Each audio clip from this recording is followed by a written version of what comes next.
की जय।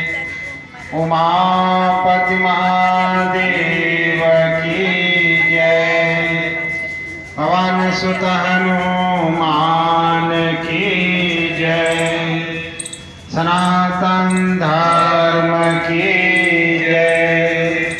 मानव धर्म की जय।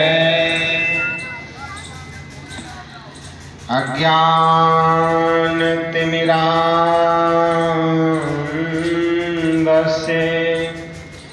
ज्ञानाञ्जनशलाकया चक्षुरोन्मीलितं येन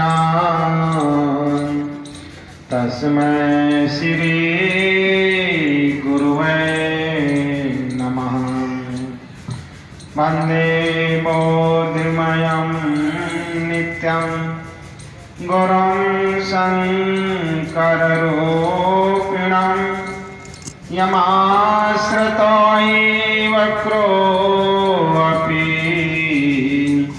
चन्द्रशर्वात्र वन्दते। ब्रह्मानन्दं परमसुखदं केवलं ज्ञानमूर्तिं द्वन्द्वातीतं गगनसदृशं तत्तमस्यादिलक्ष्यम् एकं नित्यं विमलम् अचलं सर्वदेशाक्षिभूतं मावातीतं त्रिगुणरहितं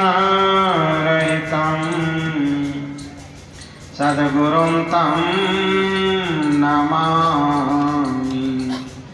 गुरु को कीजिए दंडवत कोटि कोटि प्रणाम।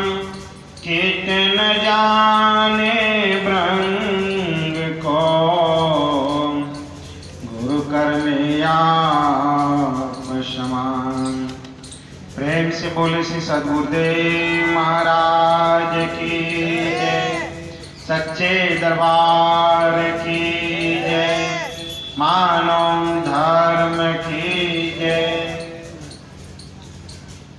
मंचासीन पूजनी बाजीगण, आदरणीय प्रेमी सज्जनों, माताओं, बहनों तथा भाइयों, परमपिता परमात्मा की असीम अनुकंपा से आप सभी लोग काफी देर से आत्म कल्याणकारी विचारों को श्रवण कर रहे हैं।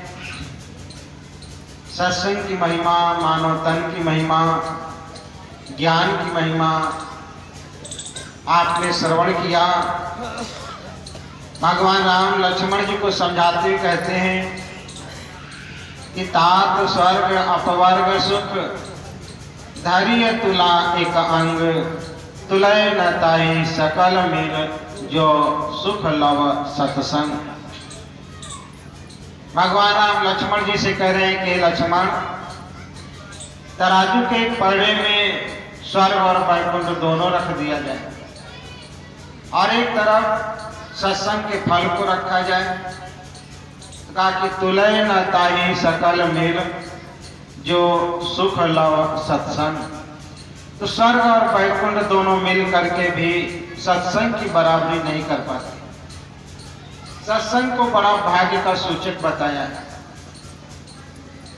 रामचरितमानस में लिखा है, बड़े भाग्य पाई सत्संगा बिनहि प्रयास हो तो भवभंगा। आप सुन रहे हैं, संत शिरोमणि गोस्वामी तुलसीदास जी कहते हैं सत्संग बड़े भाग्य से मिलता है। शास्त्र में ये जिक्र नहीं है कि तीर्थ यात्रा बड़े भाग्य से होती है, या व्रत बड़े भाग्य से होता है, या यज्ञ पूजा पाठ बड़े भाग्य से होता है। सत्संग को बड़ा भाग्य से बताया, भाग्यशाली व्यक्ति प्राप्त करता है। अब विष्णु भगवान कहते हैं कि नाहम वसामि वैकुंठे योगी नाम हृदय नचा मद भक्ता यत्र गायन्ति तिष्ठाम तत् नारदा। विष्णु भगवान कहते कि मैं वैकुंठ में नहीं रहता, योगी नाम हृदय नचा, योगी ऋषि मुनियों के हृदय में भी वास नहीं करता। जहाँ मेरे भक्त मेरे संत मेरी चर्चा सुनाते हैं, तिष्ठाम तत्र नारदा, वहाँ मेरा वास होता है। आप लोग सुनते हैं कि बिन सत्संग विवेक न होई, राम कृपा बिन सुलभ न सोई। बिना सत्संग के विवेक जागृत नहीं होता। जीव जो 84 लाख योनियों को भोग कर मानव चोला प्राप्त कर इस संसार में आता है, जब मानव शरीर जीव को मिलता है तो कहता है भगवान हम आपकी भक्ति करके अपने जीवन का कल्याण करेंगे। लेकिन सज्जनों, यहाँ पर आने के बाद हमको पता नहीं चलता कि हमें करना क्या है। जब कभी सत्संग की प्राप्ति होती है तभी पता चलता है कि हमारे जीवन का उद्देश्य क्या है। रामचरितमानस में भगवान राम कहते हैं कि नरतन पाय यतन कर ऐसा, जिससे वह करतार मिले, ऐसी उत्तम यौन पदार्थ फिर नहीं बारंबार मिले। हमको मनुष्य का चोला मिला है, इस मानव चोला को प्राप्त करके हमको ऐसा कर्म करना है, ऐसा कर्म करना जिससे परमात्मा की प्राप्ति हो।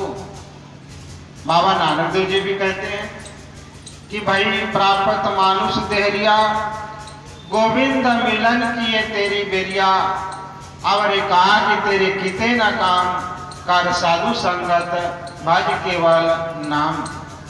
आप काफी देर से संतों की संगति के विषय सुन रहे हैं।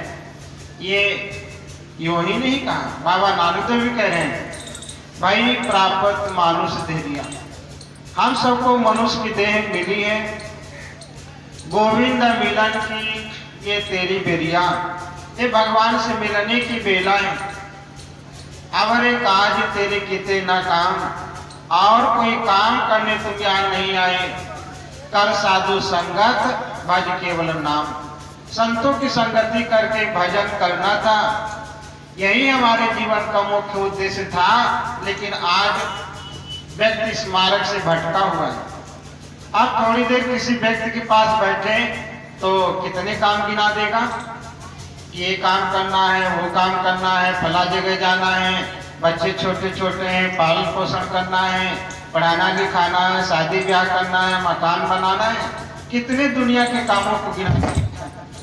लेकिन सज्जनों, आप सुने अवरे काज तेरे किते न काम, और कोई काम तुम करने आए ही नहीं, कर साधु संगत भज केवल नाम।